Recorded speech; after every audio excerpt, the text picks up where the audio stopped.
नमस्कार मित्रांनो. शेळी पालनासाठी शेळीची कोणती जात निवडावी म्हणजे शेळी पालन सुरू सुरू करताना सुरुवातीला आपण कोणत्या शेळीपासून चालू करावे याच्याबद्दल हा व्हिडिओ आहे. आणि हा प्रश्न जो आहे हा मला बऱ्याच बनण्यापेक्षा प्रत्येक माणसाने हेच विचारलं. त्याच्यावर हा लक्ष देऊन ऐका. तर सगळ्यात सुरुवातीला शेळी पालन सुरू करताना ज्यावेळेस तुम्हाला शेळीची निवड करायची त्यावेळेस ज्या गोष्टी तुम्हाला लक्षात घ्यायच्यात, ज्याच्यावर तुम्ही शेळी पालनासाठी एका जातीची निवड करणार आहात, त्या म्हणजे तुमचा पूर्व अनुभव, त्याच्यानंतर गुंतवणुकीसाठी असलेलं तुमचं भांडवल, त्याच्यानंतर सगळ्यात महत्वाचा मुद्दा म्हणजे तुमचा व्यावसायिक अनुभव. मग तो कोणत्याही व्यवसायातला असो, शेळी पालनाबद्दलच असला तरी शेळी पालनामधला असेल तर खूप चांगला. पण शेळी पालनाशिवाय जर एखादा व्यवसाय तुम्ही केला आहे त्याच्यामधला तुमचा अनुभव काय आहे हे खूप महत्वाचं आहे. आणि त्याच्यानंतर सगळ्यात महत्वाचा मुद्दा येतो तो शेळीबद्दलचं तुमचं ज्ञान. जर या चार गोष्टीचा विचार तुम्ही करून जर शेळी पालनासाठी शेळीच्या जातीची निवड केली तर तुमचं शेळी पालन हे 50% सक्सेसफुल होईल. पण या चार गोष्टीपैकी तुम्ही एकही गोष्ट सोडली तर तुम्ही कुठेतरी पुढे शेळी पालन करताना कमी पडता. त्याच्यामुळं आता या प्रत्येक गोष्टीचा मी एक एक तुम्हाला हे करतो, म्हणजे एक्सप्लेनेशन देतो की सगळ्यात सुरुवातीला येतो पूर्व अनुभव. आता पूर्व अनुभव म्हणजे शेळी पालन जर तुम्हाला चालू करायचं आहे आणि जर तुमचं त्याच्यामध्ये म्हणजे तुम्ही कुठेतरी ते पाहिलेलं आहे किंवा तुम्ही काही सेमिनार अटेंड केलेले आहेत किंवा हा झाला तुमचा सगळा पूर्व अनुभव. तर हा पूर्व अनुभव तुमचा किती परफेक्ट आहे त्याच्यावर तुमच्या पालनासाठी कोणती जात निवडायची हे ठरतं. कारण की जर तुम्हाला शेळीबद्दल ज्ञान नसेल किंवा तुम्हाला त्याच्याबद्दलचा एक्सपिरियन्स नसेल सुरुवातीला, म्हणजे तुम्ही ऑलरेडी त्याच्यातून गेलेला नसाल, तर तुम्हाला जो आहे ते शेळी पालनामध्ये खूप म्हणजे सुरुवातीलाच खूप काही अडथळे येतील. जर तुम्हाला शेळी पालनाबद्दल प्रॉपर शेळी म्हणजे मी तुम्हाला हे सेमिनार किंवा म्हणजे असे व्हिडिओ पाहून किंवा हे याच्याबद्दल बोलत नाही. अनुभव म्हणजे तुम्ही जर त्या क्षेत्रात काम केलेलं नसेल शेळी पालनाच्या क्षेत्रामध्ये, तर माझी तुमच्यासाठी सगळ्यात महत्वाची जो म्हणजे मला तुम्हाला सांगायचं असं आहे की ज्या माणसाने त्याच्यामध्ये काम केलं आहे, जो माणूस ते करतोय त्याचा तुम्ही एक सल्ला घ्या, त्याचं तुम्ही कन्सल्टेशन घ्या, त्याचं तुम्ही गायडन्स घ्या. मग ते जो माणूस शेळी पालन आणि जो माणूस एकदम सक्सेसफुल शेळी पालन करतोय त्याच्याकडून त्याचा अनुभव तुम्ही शेअर करा आणि त्याच्यानंतर तुम्ही शेळी पालन चालू करा. आता त्याचा अनुभव सगळ्यात महत्वाचा असतो आणि त्या अनुभवावरच तुम्हाला काम करायचं जर समजा तुमचा अनुभव नसेल तर. त्याच्यानंतर दुसरी सगळ्यात महत्वाची गोष्ट म्हणजे गुंतवणुकीसाठी असलेलं भांडवल.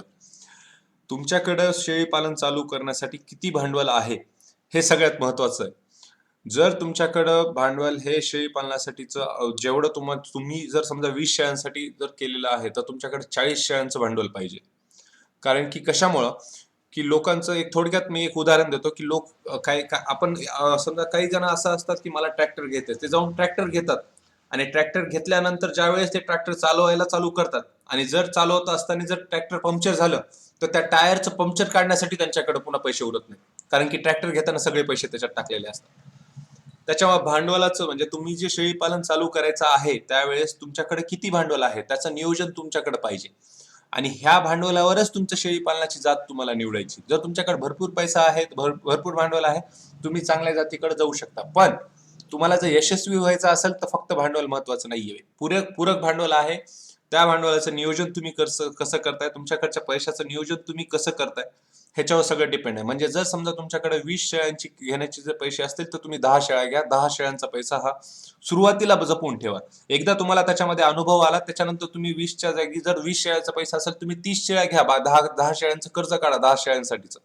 पण अनुभव तुम्हाला महत्वाचा आहे. सुरुवातीला चालू करताना नेहमी एक लक्षात ठेवा की जर आपल्याकडे 20 शेळ्यांचं भांडवल आहे तर आपल्याला 10 शेळ्याच घ्यायच्या.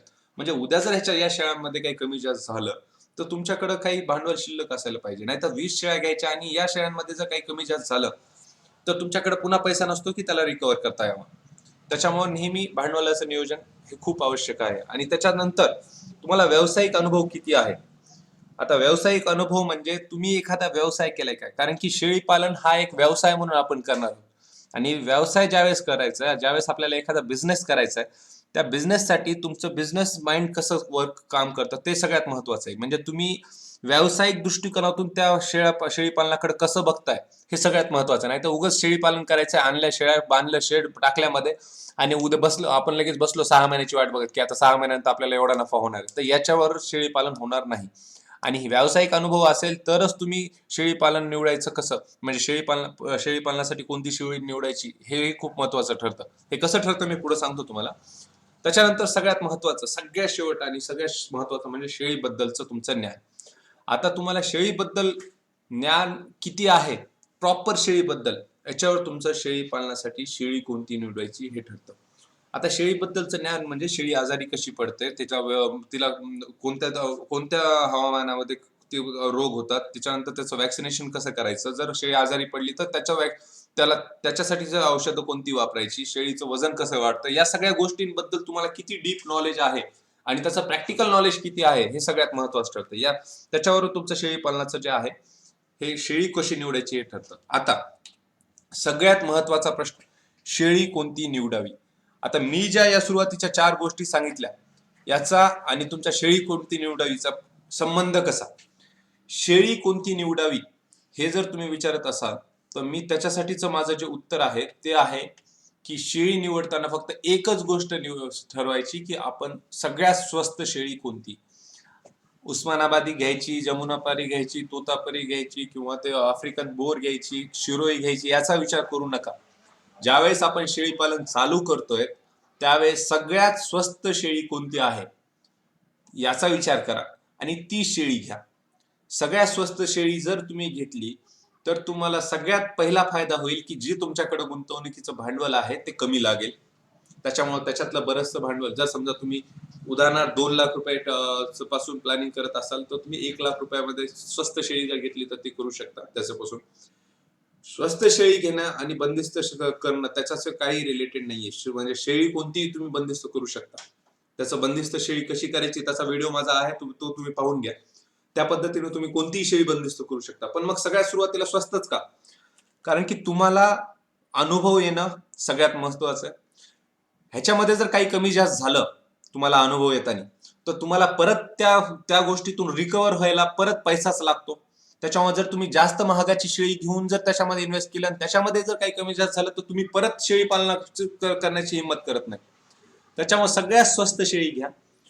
ज्या माणसाला अनुभव आहे त्याचं कन्सल्टेशन घ्या आणि त्याच्यानंतर तुम्ही शेळी पालन चालू करा आणि त्याच्या अनुभवावर तुम्ही तुमचं शेळी पालन चालवा. तुम्हाला जर स्वतःचा अनुभव असेल, म्हणजे तुम्ही जर कुठे काम केलेलं असेल किंवा तुमच्या घरी कोणी आधी शेळी पालन केलेलं असेल, बंदिस्त शेळी पालन म्हणतोय मी, तर त्यांच्या अनुभवावर तुम्ही चालवा आणि त्याच्यातून तुम्ही बंदिस्त झाल्यानंतर जे काही अडथळे येतात, अडथळे 100% येणार म्हणजे येणार. तुम्ही कितीही खर्च करा तर त्याच्यासाठी जे अडथळे येतात त्याचा तुम्ही अनुभव घ्या.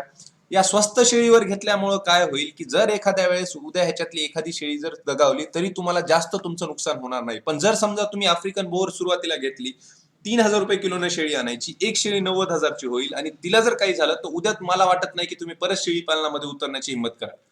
त्याच्यामुळं शेळी पालन चालू करताना सगळ्यात स्वस्त शेळी कोणती, उदाहरणार्थ उस्मानाबादी. आपल्याकडे उस्मानाबादी लगेच स्वस्त शेळ्यामध्ये मोडते. ती स्वस्त शेळी जरी आपण घेतली, उद्या तिला काही झालं तर आपल्याला एवढं नुकसान होणार नाही जेवढं, कारण की ज्यावेळेस आपण एखाद्या व्यवसाय चालू करतोय त्यावेळेस त्याची सेफ्टी सगळ्यात महत्वाची आहे. त्याच्यामुळे त्याच्यामध्ये सगळ्यात कमी नुकसान तेव्हाच होईल ज्यावेळेस तुम्ही तुमची सगळ्यात कमी इन्व्हेस्टमेंट त्याच्यामध्ये केलेली आहे. त्याच्यामुळे शेळी पालन चालू करताना परत मला जर कोणी विचारत असेल तर हा व्हिडिओ मी त्याच्यासाठीच बनवलाय की शेळी पालन चालू करताना शेळी कोणती घ्यायची, कोणत्या शेळीपासून बंदिस्त शेळी पालन चालू करायचं. तर सगळ्यात स्वस्त शेळी तुमच्याकडे जी आहे, तुमच्या एरियामध्ये जी सगळ्यात स्वस्त शेळी आहे ती तुम्ही त्याच्यामध्ये निवडायची आणि स्वतःच्या एरियातलीच शेळी निवडायची.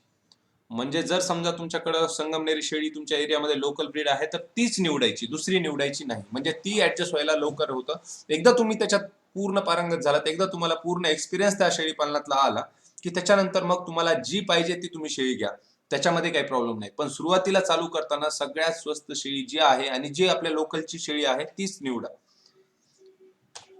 हा व्हिडिओ जर तुम्हाला आवडला असेल तर लाईक करा, तुमच्या व्हॉट्सअपच्या ग्रुपवर शेअर करा आणि चॅनलला सबस्क्राईब करा, म्हणजे तुम्हाला माझ्या नवीन येणाऱ्या व्हिडिओ बद्दल नोटिफिकेशन मिळेल. आणि या व्हिडिओच्या डिस्क्रिप्शन बॉक्समध्ये माझं फेसबुकच्या पेजचं लिंक दिलेली आहे. माझं फेसबुकचं पेज पण लाईक करा माझ्या नवीन येणाऱ्या व्हिडिओचं नोटिफिकेशनसाठीच. आणि माझ्या व्हॉट्सअपच्या ग्रुपची पण लिंक दिलेली आहे. व्हॉट्सअप ग्रुपचा लिंकचा यूज करून माझा व्हॉट्सअप ग्रुप जॉईन करू शकता तुम्ही. फक्त व्हॉट्सअप ग्रुप जॉईन केल्यानंतर शेळी पालनाबद्दलच मेसेज करा. धन्यवाद.